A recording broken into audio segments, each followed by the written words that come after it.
दोस्तों, corona virus के आज दिन तक जितने म्यूटेशंस नहीं हुए ना, उससे ज्यादा म्यूटेशन टॉयलेट शब्द के हुए हैं। आज दिन के इतिहास में इस शब्द ने जितनी बार चेहरा बदला है ना, इतना किसी और शब्द ने नहीं बदला होगा। सन 1540 के आसपास यह शब्द लिनन के कपड़े के लिए यूज किया जाता था। इसके सालों बाद लोगों ने ड्रेसिंग टेबल पर बिछाने वाले कपड़े को टॉयलेट कहना शुरू कर दिया। इसके बाद ड्रेसिंग टेबल के अंदर के कैबिनेट में जो हम चीजें रखते हैं ना, उसका नाम टॉयलेट हो गया। और इसके कुछ दशकों बाद ये शब्द वापस म्यूटेट हुआ और अब खुद ड्रेसिंग टेबल को ही टॉयलेट कहा जाने लगा। पर दोस्तों, यहाँ पर ध्यान रखना है, ड्रेसिंग टेबल का उपयोग ड्रेसिंग टेबल जैसा ही होता था, समझे ना। लोग जब ड्रेस पहनने के लिए जाते थे या अपने कपड़े बदलने के लिए जाते थे, तब भी गो टॉयलेट जैसे शब्द का उपयोग करते थे। लेकिन दोस्तों, इसके कुछ दशक बाद ड्रेसिंग टेबल जिस कमरे में रखा है, उस कमरे को ही टॉयलेट कहा जाने लगा। और इसके बाद बेडरूम या प्राइवेट रूम को भी टॉयलेट कहा जाने लगा। देखिए दोस्तों, एक शब्द के कितने अर्थ निकलते हैं। और दोस्तों, अंत में एक शब्द अस्तित्व में आया जिसे कहते हैं टॉयलेट वाटर। ये दरअसल एक खुशबूदार पानी होता था। गौर करना, बदबूदार नहीं, खुशबूदार। और पश्चिमी देशों के लोग स्नान के बाद ये टॉयलेट वाटर अपने चेहरे और शरीर पे लगाते थे। देखो दोस्तों, गई भैंस पानी में, मतलब इन द सेंस वो लोग एक्चुअली इसका उपयोग एक परफ्यूम के रूप में करते थे। बस हमें हंसी इस शब्द के कारण आती है क्योंकि इसका मतलब अभी कुछ और ही है। और अभी वर्तमान में लेवेटरी यानी कि शौचालय को टॉयलेट कहा जाता है। दोस्तों, भूतकाल में ऐसे कई सारे शब्द हुए हैं जिनके वर्तमान में अर्थ ही बदल गए हैं। जैसे कि कुछ सदी पहले नाइस शब्द को बैड चीजों के लिए या गंदी चीजों के लिए यूज किया जाता था, पर आज के युग में सब अच्छी चीजों के लिए नाइस शब्द यूज होता है।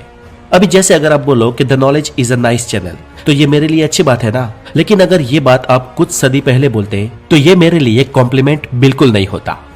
पर दोस्तों, अब मैं टॉपिक की शुरुआत करूं और आपको सच्ची सच्ची बताऊं तो 15वीं या 16वीं शताब्दी में पश्चिमी सभ्यता के लोग यानी कि मोस्टली यूरोपियन लोग महीनों तक नहाते नहीं थे।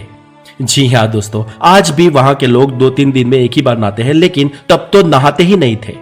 एक्चुअली बात यह है कि नहाना उनको डेंजर लगता था।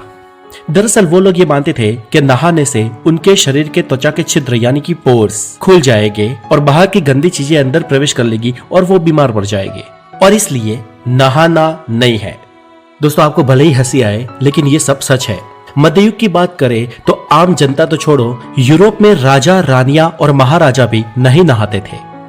15वीं सदी के अंत में जिस क्रिस्टोफर कोलंबस को भारत की खोज के लिए जिसने भेजा था, वो स्पेनिश रानी इसाबेला अपने पूरे जीवन काल में, जी हाँ दोस्तों, अपने पूरे जीवन काल में सिर्फ 2 बार ही नहाई थी। और इंग्लैंड की रानी एलिजाबेथ फर्स्ट पूरे महीने में एक आध बार ही नहाती, लेकिन वो भी कभी कभी स्किप हो जाता था। इसी रानी का एक उत्तराधिकारी राजा जेम्स 6 अपने पूरे जीवन काल में एक भी बार नहाया नहीं था। और ये राजा जेम्स तो खाने से पहले और खाने के बाद हाथ भी नहीं धोता था, बस भीने कपड़े से अपनी उंगलियों को साफ कर देता था। और दोस्तों, करीब 18वीं सदी तक पानी से नहाना वर्जित था, जैसे लोगों को पानी से बैर हो।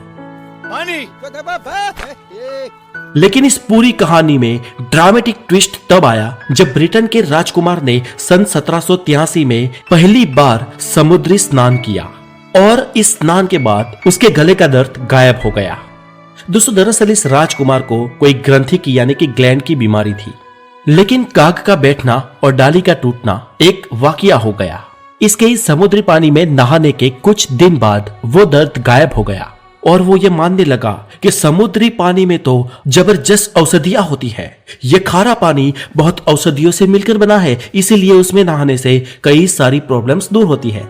और इसके बाद कई मरीजों ने समुद्री पानी में नहाना शुरू कर दिया और बहुत टाइम बाद लोगों की सोच में कुछ फर्क आया। और साल 1800 के आसपास यूरोपियन लोग ये मानने लगे कि दरअसल शरीर की त्वचा को बंद रखने से हमारे शरीर की बीमारियां बाहर नहीं आ पाती, इसलिए अभी उनको बाहर लाने के लिए एक आध बार तो हफ्ते में नहाना चाहिए। लेकिन फिर भी ये क्रांति बहुत धीमी गति से हुई और लोगों की पुरानी मान्यताओं में चेंज आने में थोड़ा टाइम लगा। और इसीलिए सन 1853 में अमेरिका के न्यू जर्सी में माउंट वेरनॉन नाम का उस टाइम एकमात्र और पहला होटल था जिसके हर रूम में बाथरूम की सुविधा थी। दोस्तों, इसके बाद धीरे धीरे परिवर्तन आता गया और लोगों ने आम दिनों में नहाना शुरू कर दिया। और इससे भले ही उनके बहुत सारे रोग शायद दूर ना होते हो, लेकिन स्किन प्रॉब्लम तो दूर होती ही होगी। और ये सिलसिला साबुन की खोज तक चला। मतलब सच बात बताए तो 2800 बिफोर क्राइस्ट, यानी कि आज के ईरान और उस वक्त के मेसोपोटामिया राज्य में कुछ प्रयोगकर्ताओं ने साबुन का आविष्कार किया था, लेकिन उन साबुन में सिर्फ प्राणियों की चर्बी और कोयले की राखी थी। लेकिन इस बदकिस्मत साबुन को सदकिस्मत सन 1790 में दो फ्रांस के रसायन शास्त्रियों ने बनाया, जिन्होंने साबुन को थोड़ा रिच बनाया और आम लोगों तक पहुंचाया। और इसके बाद फिर कई अलग अलग साबुन की शुरुआत हुई। शैम्पूज आए, कंडीशनर आए और दुनिया में नहाने का दौर शुरू हुआ।